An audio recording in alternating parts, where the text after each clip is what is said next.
The saying goes that if you can't point out the sucker at the poker table, it's you.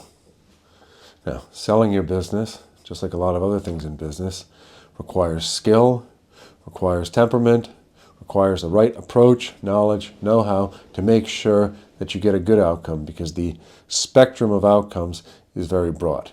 And so in today's video, what we want to do is walk through 5 key concepts to keep in mind when selling your business to make sure you're not outsmarted. Because this is going to be, whether you use a banker, whether you try to do it yourself, which we'd strongly advise against, but whatever the approach is, this is going to be one of the biggest decisions of your life. And if you're going to do it, you want to do it right. You do not want to get outsmarted. You want to be prepared, equipped, be the smartest guy at the table to the extent that you can. These concepts will prepare you when thinking about selling your business. I'm Arthur Petropoulos, Managing Partner and President here at Hillview Partners. We're a middle market, lower middle market investment banking firm selling companies typically generating $1 million to $20 million a year in pre-tax earnings or EBITDA, and helping sell those companies or find those companies capital. Concept number 1 is volume. As we say at our firm, volume is the solution to randomness. However, targeted volume, volume to the point where incremental volume does not yield better data points. And so what we mean by this is that telling 10,000 people that you are selling your company likely isn't going to yield a better outcome than had you just picked the best 200 to reach out to. However, reaching the best 200 is going to yield considerably better results than even if you had reached out to the best 100, which is far better than the 50, which is far better than 20. If you think about it, every incremental person that you contact, that you have a dialogue with in terms of selling a business, is going to yield a higher probability of getting a good outcome.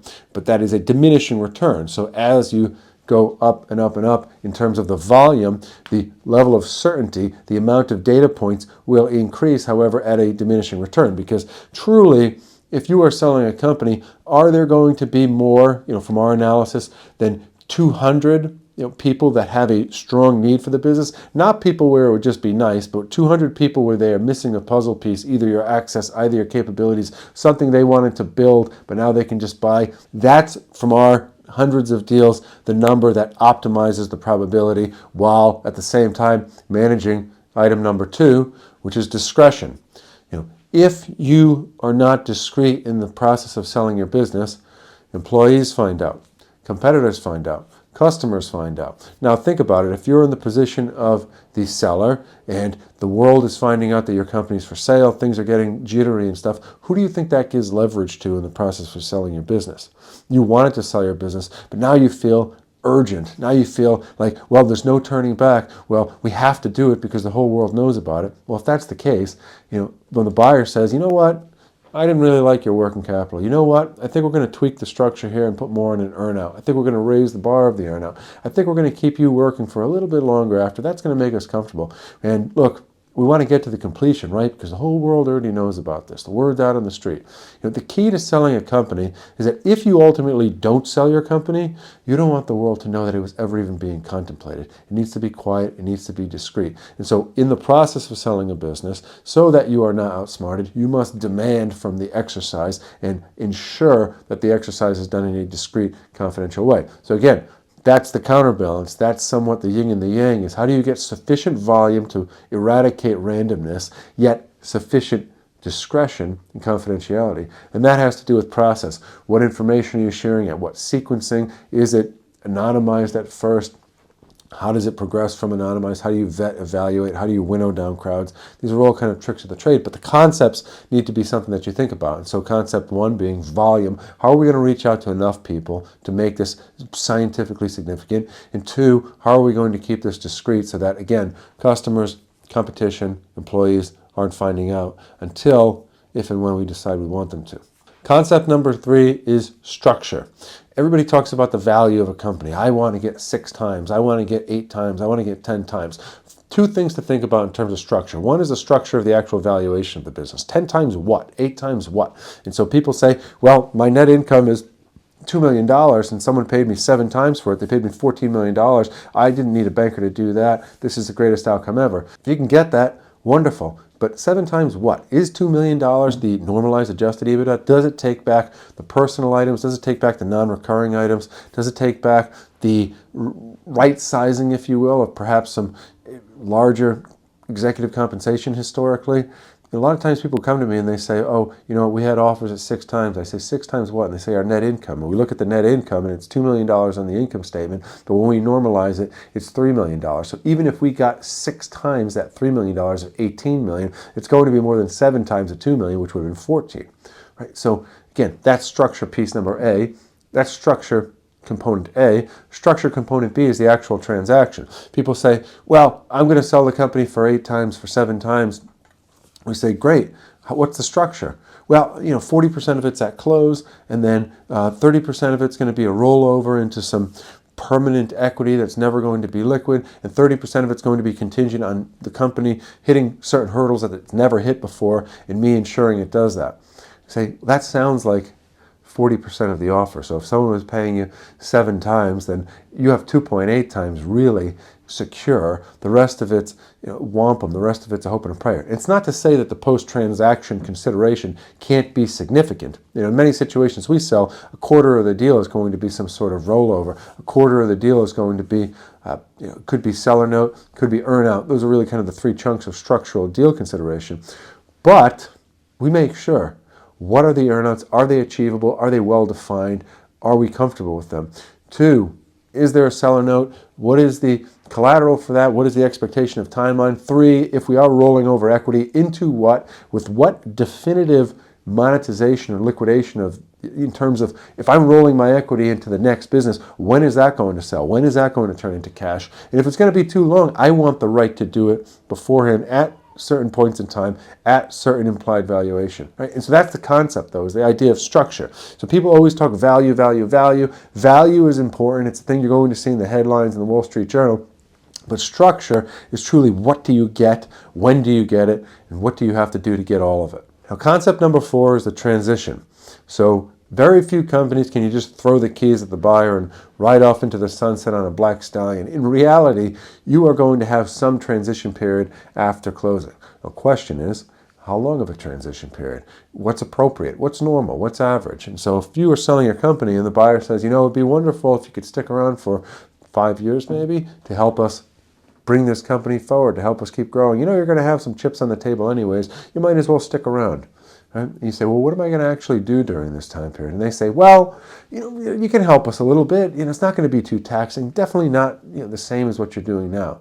But again, the greatest illness in business is amnesia. Promises today that are not written down may as well have never been made. And so if you are going to have a transition period, which most deals are going to have, you have to think, what is the duration of that in terms of how do we make it 1 year, not 5 years? How do we make it 2 years max instead of 5 years? And then again, intensity as well.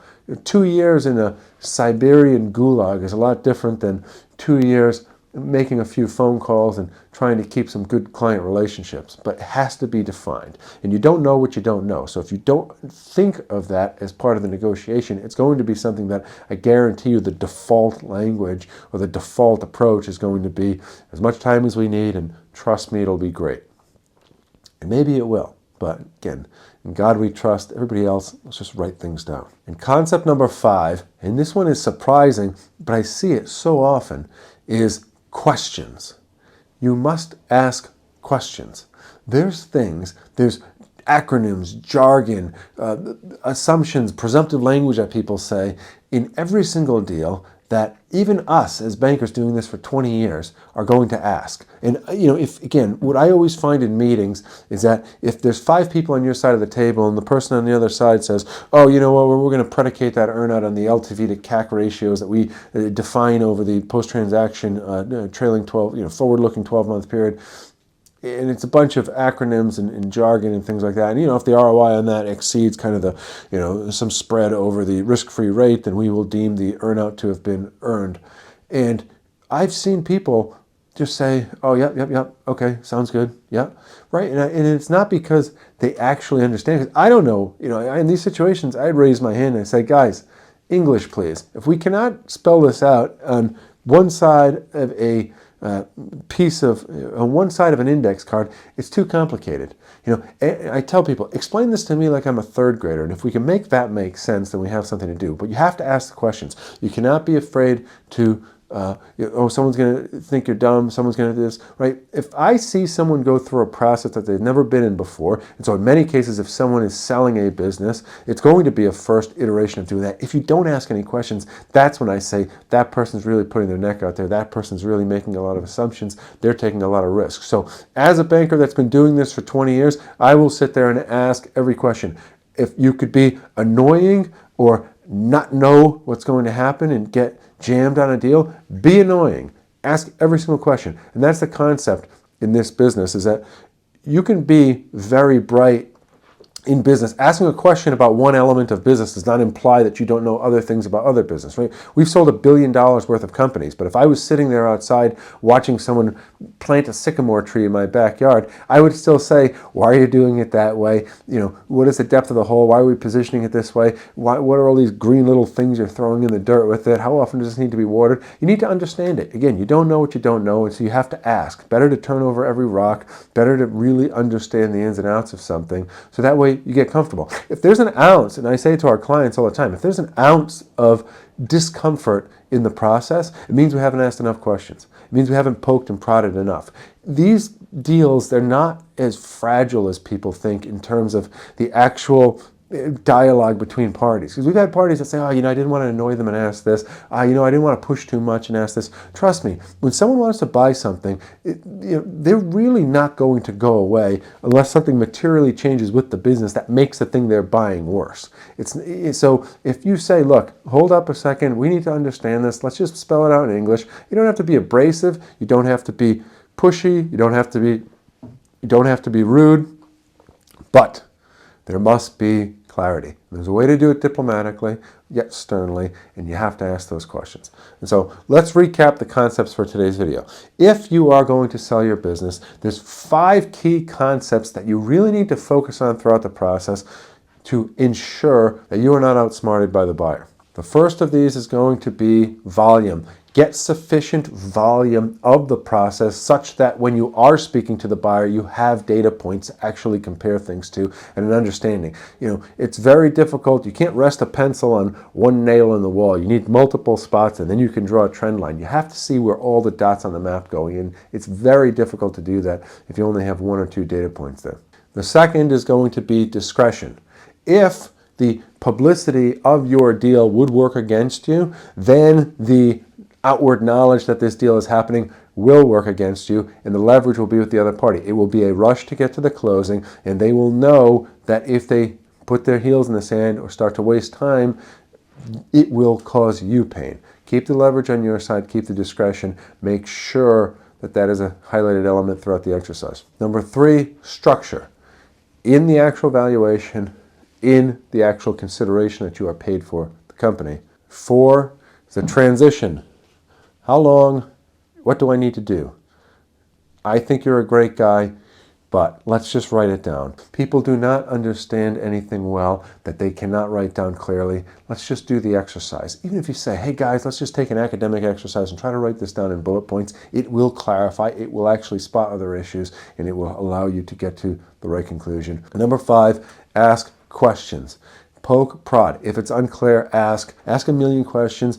Don't leave the room until you get all of the answers you want. There's so many variables in selling a business that you must get a very, very clear picture to understand what you are actually signing up for, because you could be making the greatest decision of your life and you could make one that's very, very bad if you do not understand all of the elements of it, because once you understand, you can negotiate. Once you can negotiate, you can get the optimal outcome. And that's the thought for today. It is difficult to go into selling a business because it's not something that you do every day. That is why we strongly emphasize to hire investment banking firms.